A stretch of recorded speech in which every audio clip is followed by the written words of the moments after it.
Hello friends, आपका अपने channel MS coder में आपका स्वागत है। तो आइए आज हम फिर से एक नई शॉर्ट स्टोरी लेकर आए हैं जिसका टाइटल है द फार स्वाइटेड स्वान, यानी कि दूरदर्शी हंस। फार का मतलब होता है दूर और साइटेड का मतलब होता है दर्शी, यानी कि दूरदर्शी। दूरदर्शी का मतलब होता है दूर तक समझ रखने वाला, दूर तक की सोचने वाला। तो आज की ये स्टोरी बहुत ही इंटरेस्टेड है क्योंकि इसमें हमें नए नए वर्ड्स देखने को मिलेंगे और एक नया लेसन भी सीखने को मिलेगा। तो चलिए स्टार्ट करते हैं हम आज की ये स्टोरी। वन नाइट, एक रात, a group of swans got caught in a thick creeper on a plant on a tree. A group of swans, हंसों का एक समूह। ग्रुप का मतलब होता है समूह और स्वान का मतलब होता है हंस। तो हंसों का एक समूह गोट कोट, गोट कोट का मतलब होता है फंस गया या फिर पकड़ा गया। इन अ थिक क्रीपर, एक मोटे बेल में। क्रीपर का मतलब होता है बेल, लता, और थिक का मतलब होता है मोटी। तो हंसों का एक समूह एक मोटे बेल में फंस गया ऑन ए ट्री, पेड़ पर। तो चलिए फिर से देखते हैं हम इस लाइन को। एक रात, हंसों का एक समूह पेड़ पर एक मोटे बेल में फंस गया। दे डिड नॉट नोटिस, उन्होंने ध्यान नहीं दिया। नोटिस का मतलब होता है ध्यान देना या फिर देखना, तो उन्होंने ध्यान नहीं दिया। And they fell into the nets that were laid as traps. And they fell into the nets, और वे जाल में फंस गए या फंदे में फंस गए। फेल इनटू का मतलब होता है गिरना, यानी कि वे फंदे में गिर गए। That were laid as traps, जो जाल के रूप में रखा हुआ था, यानी कि वे उस फंदे में फंस गए जो जाल की तरह बनाकर रखा गया था। ट्रैप्स का मतलब होता है जाल और लेड का मतलब होता है रखा हुआ होना। तो उन्होंने ध्यान नहीं दिया और वे जाल में फंस गए जो जाल की तरह बनाकर रखा हुआ था। Only the wise swan did not get captured as it was careful. Only the wise swan did not get captured, केवल बुद्धिमान हंस नहीं फंसा। कैप्चर्ड का गेट कैप्चर्ड का मतलब होता है फंसना और वाइस का मतलब होता है बुद्धिमान। स्वान का मतलब होता है हंस। तो केवल बुद्धिमान हंस नहीं फंसा, एज इट वॉज केयरफुल, जैसा कि वो सावधान था। केयरफुल का मतलब होता है सावधान होना। तो केवल बुद्धिमान हंस नहीं फंसा क्योंकि वो सावधान था। But seeing it's friends, but seeing लेकिन देखकर। सी का मतलब होता है देखना और जब इसमें आईएनजी लग जाती है तो इसका मीनिंग बनता है देखकर। इट्स फ्रेंड्स, अपने मित्रों को। इट वॉज डिसअपॉइंटेड, वो निराश हो गया। डिसअपॉइंटेड का मतलब होता है दुखी होना, निराश होना, उदास होना, तो वो दुखी हो गया। So he thought of a plan, इसलिए उसने एक योजना सोची।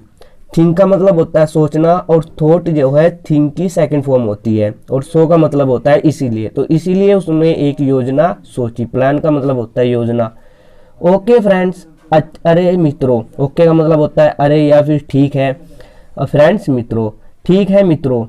Now listen to me carefully. Now का मतलब होता है अब।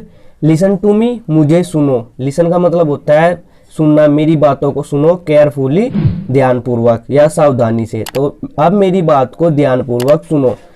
This is what we are going to do and get freed from this trap. This is what, यही है। दिस इज वॉट का मतलब होता है यही, और वॉट का मतलब होता है जो। तो यही है जो we are going to do, जो हम करने वाले हैं। यानी कि वो अपनी योजना के बारे में बता रहा है कि यही है जो हम करने वाले हैं। And get freed from this trap, और इस जाल से हम मुक्त हो जाएंगे। गेट फ्रीड का मतलब होता है आज़ाद होना, स्वतंत्र होना, और ट्रैप का मतलब होता है जाल। तो यही है जिसे हम करके अब इस जाल से आज़ाद हो जाएंगे। ये कौन कह रहा है? ये जो बुद्धिमान हंस है वो जाल में फंसे हुए हंसों को कह रहा है कि यही योजना को हम करके या इस योजना पर अमल करके हम इस जाल से बाहर निकल जाएंगे। द वाइज स्वान सैड, बुद्धिमान हंस ने कहा। सैड का मतलब होता है कहना और वाइज का मतलब होता है बुद्धिमान। The wise swan then explain the whole plan as the other swans huddled around it. The wise swan then explained, तब बुद्धिमान हंस ने एक्सप्लेन किया, विस्तार पूर्वक बताया। एक्सप्लेन का मतलब होता है विस्तार पूर्वक वर्णन करना। द होल प्लान, पूरी योजना को, होल का मतलब होता है पूरी, प्लान का मतलब होता है योजना। तो बुद्धिमान हंस ने अपनी पूरी योजना को विस्तार पूर्वक बताया। As the other swan huddled around it, as the other क्योंकि दूसरे, हंस बाधा में फंसे हुए थे। हर्डल का मतलब होता है बाधा और अराउंड का मतलब होता है चारों तरफ, यानी कि दूसरे हंसों की तरफ बाधाएं थी या दूसरे हंस बंधे हुए थे। तो बुद्धिमान हंस ने अपनी योजना को विस्तार पूर्वक बताया क्योंकि जो दूसरे हंस थे वे फंसे हुए थे। द नेक्स्ट मॉर्निंग, नेक्स्ट का मतलब होता है अगले, मॉर्निंग का मतलब होता है सुबह, तो अगले दिन या अगली सुबह। The bird catcher was in shock, यानी कि शिकारी, बर्ड कैचर का मतलब होता है चिड़ियों को, पक्षियों को पकड़ने वाला। वॉज इन शॉक, आश्चर्यचकित था। शॉक का मतलब होता है झटका लगना या फिर आश्चर्यचकित होना, अचंभित में पड़ जाना। तो शिकारी अचंभित हो गया। All the swans were lying lifeless in the nets, all the swans सभी हंस, वर लाइंग पड़े हुए थे। लाइंग का मतलब होता है पड़ा हुआ होना, लाइफलेस मृत्यु अवस्था में, लाइफलेस का मतलब होता है मृत्यु अवस्था, इन द नेट्स जाल में। तो सभी हंस जाल में मृत्यु अवस्था में पड़े हुए थे। तो इनको देखकर जो पक्षियों को पकड़ने वाला है वो आश्चर्यचकित रह गया। So he took out the birds and laid them carefully on the ground, so इसीलिए, ही टुक आउट उसने निकाला, टुक आउट का मतलब होता है निकालना, द बर्ड्स चिड़ियों को, एंड लेड और रख दिया, लेड का मतलब होता है रखना, देम केयरफुली उनको ध्यानपूर्वक, ऑन द ग्राउंड जमीन पर। तो इसीलिए उसने ध्यानपूर्वक सभी चिड़ियों को जाल से निकाला और उन्हें जमीन पर रख दिया। But as he was doing so, but लेकिन, एज जैसे ही वॉज डूइंग सो वह ऐसा कर रहा था। सो का मतलब होता है ऐसा और डूइंग का मतलब होता है करना। और जब वर्ब में आईएनजी होती है और उसके साथ वॉज होता है तो ये पास्ट कंटिन्यूस टेंस का सेंटेंस होता है। तो लेकिन जैसे ही वो ऐसा कर रहा था, the swans picked up their moment, हंसों ने अपनी अवस्था को बदली। पिक्ड अप का मतलब होता है उठाना या बदलना, तो उन्होंने अपनी अवस्था को बदली। मोमेंट का मतलब होता है अवस्था, पल, तो उन्होंने अपनी अवस्था को बदली क्योंकि वे मृत्यु अवस्था में पड़े हुए थे। And flew away immediately, and flew away और उड़ गए, दूर उड़ गए। अवे का मतलब होता है दूर और फ्लीव का मतलब होता है उड़ना, इमीडिएटली तुरंत।